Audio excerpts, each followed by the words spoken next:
আসসালামু আলাইকুম। আল্লাহ তার মৎস্য যাত্রাবাড়ি পাবদা মাছ 250 টাকা কেজি বিক্রি হয়েছে। 280, 270, 300, 250, 260, 200 টাকা কেজি বিক্রি হয়েছে।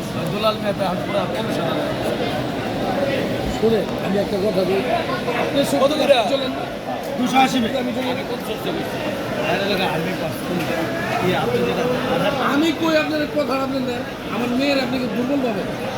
সারা বাংলাদেশ বিশেষ কারণ পোলামান লোক আমার মেয়ে বসছে, আমার মেয়ে কয়েকজন একজন দিয়েছেন, উনি আইজিবির লোক, আইজিবির ছেলে যে মামুনজের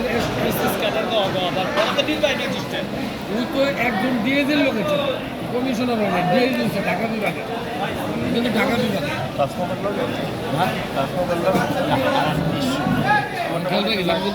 আপনার ইয়েটা বলি ওই যে মাহবুবুর রহমান না ওইটাও আছে কিন্তু ডেইলি ব্লগ এটাও আছে কিন্তু ডেইলি ব্লগে দিই ফেসবুকে পেজ ওইটা না ওইটা পাইনি ফেসবুকে আছে ইউটিউবে ওটা সাবস্ক্রাইব করে একটু ইয়া করে দিলে নোটিফিকেশন